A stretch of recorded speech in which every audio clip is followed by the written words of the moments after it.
دیکھیں بہت اچھا ہے اور موجودہ دور کے تقاضے کے خاص طور پر اعتبار سے ہے، شریعت کی اجازت سے ہے، نبی کریم صلی اللہ علیہ وسلم کی تعلیم کے عین مطابق ہے۔ حضرت سعد رضی اللہ تعالیٰ عنہ کہتے ہیں کہ نبی کریم صلی اللہ علیہ وسلم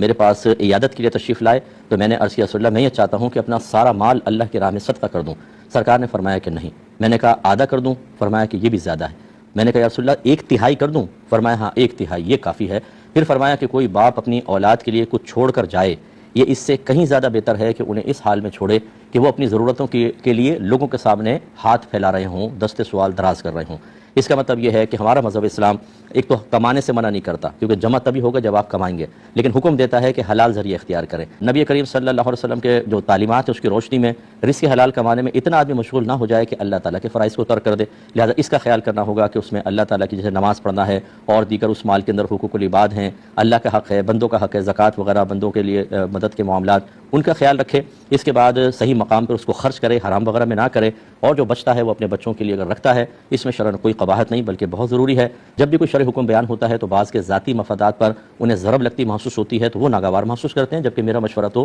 شریعت کے مطابق ہوتا ہے۔ بعض بچے پیسہ کماتے ہیں، سارا کا سارا پیسہ والدین کے ہاتھ میں دے دیتے ہیں، بیوی بچوں کو کچھ نہیں دیتے جیسے باہر کما رہے ہیں۔ اچھی بات ہے، سعادت کی بات ہے، ماں باپ کو اہمیت دیں، لیکن ہوتا یہ ہے کہ ماں باپ یہ بیلنس آؤٹ کر لیتے ہیں کہ وہی پیسہ اس کے بیوی بچوں پہ خرچ کرنے کے بجائے تمام وہ اپنے دوسرے بچوں کے اور دیگر معاملات میں خرچ کرتے رہتے ہیں۔ اور اس طرح کے سینکڑوں کیسز آئے کہ جب وہ بچہ اپنی جاب ختم کر کے واپس آیا تو اس کی فیملی کے پاس کچھ بھی نہیں تھا، اور ماں باپ نے بھی لال جھنڈی دکھا دی بھائی بہنوں نے کہ ہمارے پاس بھی تمہارے لیے کچھ نہیں ہے، اور اس کو پھر زیرو سے دوبارہ اپنی بیوی بچوں کو لے کر چلنا پڑا۔ بلکہ یہ تک اس طرح کے کیسز آئے کہ پیسہ بھیجا، مکان بنا لیا، لیکن ماں باپ نے اپنے نام بنایا، اور جب وہ واپس آیا تو اسی گھر سے اس کو بیوی بچوں سمیت نکال دیا، حالانکہ اس کے پیسے سے بنا تھا۔ ایک بھائی نے کہا میں نے بہنوں کی شادی کی، بھائیوں کی شادی کی، سب کی، لیکن آج میری بیوی بچے اس گھر سے باہر ہیں۔ تو اس قسم کے جب صورتحال ہو تو اس کا مطلب یہ ہے کہ آپ کو بیلنس قائم کرنا ہوگا۔ بیوی بچوں کے لیے الگ سیونگ کرتے رہیں، اپنے لیے کریں، اپنے ماں باپ اگر محتاج ہیں ان کو دیں، بھائی بہن محتاج ہیں بالکل دیں، محتاج ہیں تو اگر والدین خود مالدار ہیں، ان کی پینشن آتی ہے 80 ہزار لاکھ پینشن آتی ہے جو ڈائریکٹ اکاؤنٹ میں چلی جاتی ہے، ایسے ماں باپ محتاج نہیں ہوتے۔ ان کی خدمت کی نیت سے اگر آپ کچھ دیں